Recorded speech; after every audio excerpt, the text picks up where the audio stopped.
Bonjour Monsieur Majda, merci de nous recevoir et je vous souhaite tout d'abord une très bonne année. Pouvez-vous vous présenter pour les internautes qui ne vous connaîtraient pas? Bon, alors déjà bonne année à tous. Donc je suis Jackie Majda, j'ai 38 ans.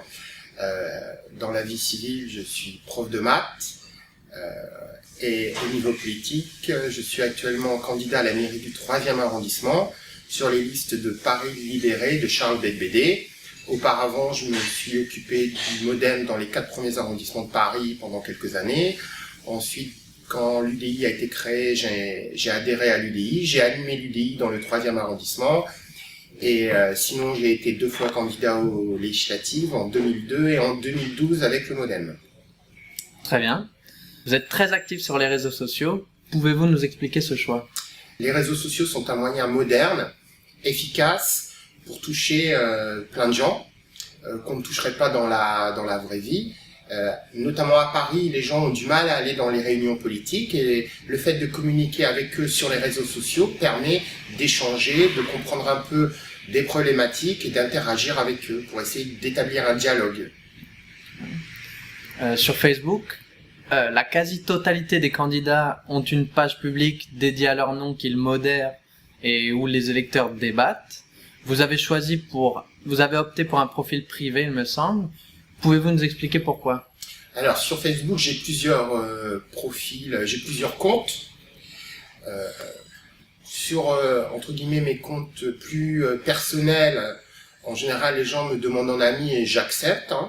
Par contre, j'ai créé une page Jackie Majda 2014, où là, il me semble que c'est un profil public. Les gens peuvent cliquer sur j'aime et me retrouver facilement. Voilà. Très bien.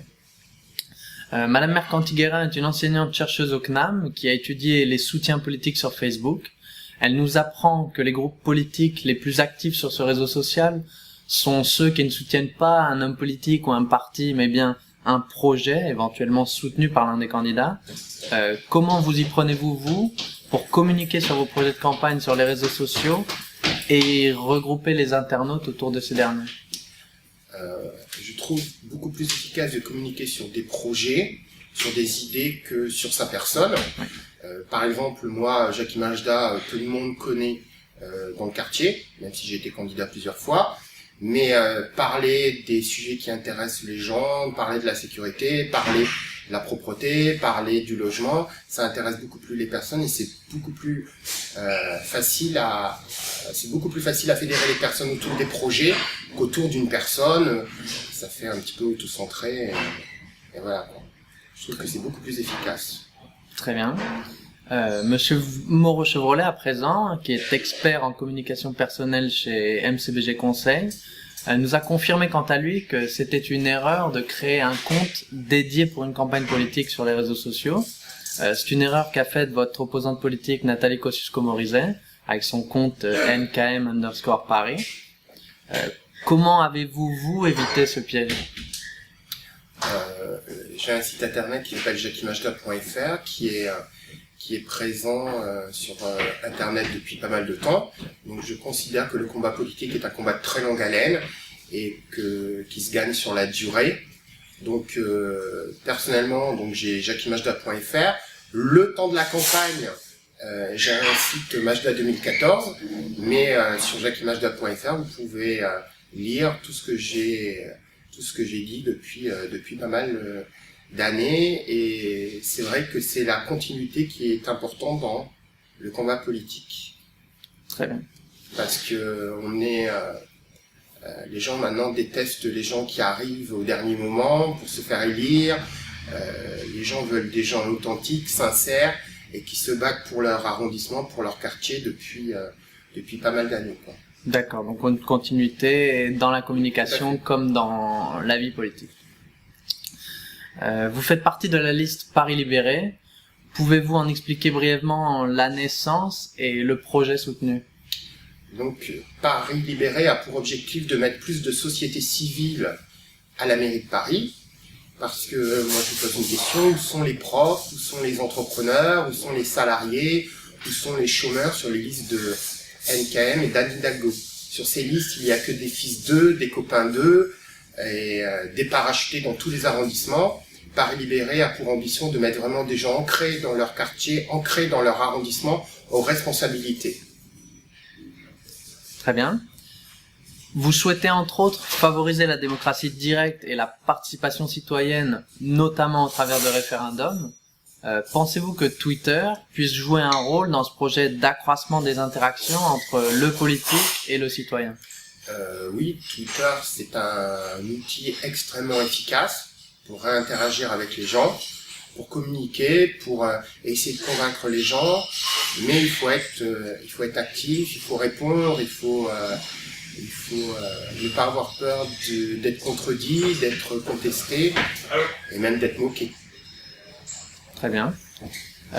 Quels sont selon vous les principaux défis qu'imposent les réseaux sociaux aux hommes et aux femmes politiques? Le principal, pas défaut, mais faire attention avec Twitter, parfois on répond en étant en étant impulsif. Ouais.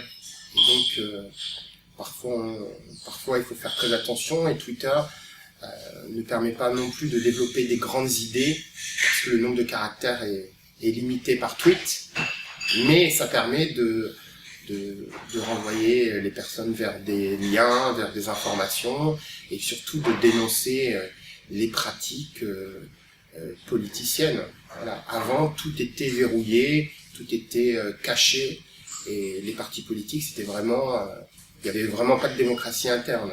Par contre, grâce aux réseaux sociaux, tout se sait rapidement, et ça me permet de dire la vérité plus facilement. Très bien.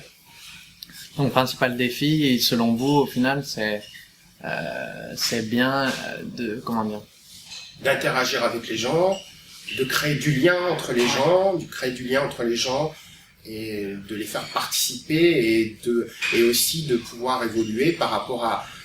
On n'a pas la science infuse, et ça permet aussi de lancer des idées, de voir si ces idées sont réalisables, et si les gens adhèrent à ces propositions. Les réseaux sociaux tels que Facebook et Twitter se prêtent extrêmement bien à cet exercice. Comment vous y prenez-vous, vous, pour détecter vos principaux soutiens de campagne en ligne? Et quelles actions sont menées une fois que ces personnes sont identifiées? Sur Twitter, par exemple, pour cette campagne, j'ai créé un compte particulier, Paris 3 Libéré. Et donc je demande aux gens de venir sur ce compte-là, et puis après je diffuse des informations spécifiques à Paris 3 Libéré, par exemple. Voilà. Et je repère mes soutiens, parce que on peut sur Twitter regarder qui s'est abonné à son compte, qui interagit plus facilement, et de toute façon, concernant les opposants, on s'aperçoit rapidement qui sont les opposants, étant donné qu'ils envoient des tweets tous les 5 minutes. Vous paraît-il important d'être prévenu en temps réel des crises d'irréputation? Sur Internet, oui, parce que parfois il peut y avoir de la calomnie, il peut y avoir des choses fausses qui circulent, et c'est bien d'être prévenu pour pouvoir y répondre. Cependant, vous savez, maintenant avec tous les outils, avec Facebook et Twitter, tout le monde peut raconter n'importe quoi sur tout le monde. Et donc, après, s'il y a vraiment de la diffamation et de la calomnie, oui, c'est bien d'être prévenu. Donc tout de suite, mettre en place des actions pour contredire, et éventuellement, si c'est vraiment de la diffamation, pour porter l'affaire en justice. Mais bon, c'est pas trop... moi, je considère que c'est important de laisser les gens s'exprimer, et puis plus on parle de soi, en bien ou en mal, mieux c'est. Très bien. Répondez-vous à l'ensemble des interpellations qui vous sont faites sur les réseaux sociaux? En général, oui. Voilà. En général, oui. Même si je ne peux pas répondre à tout, parce que en ce moment, c'est un peu... C'est un peu serré. Ça part de tous les côtés, entre le Front National, entre la candidate UMP, entre la parachutée UMP, entre les socialistes. Donc nous, on commence à se faire entendre, et c'est pour ça qu'on essaye vraiment d'utiliser les réseaux sociaux. Très bien. Ben, je vous remercie Bon. d'avoir accepté le principe de cette interview et je vous souhaite bon courage pour cette campagne 2014. Merci à vous.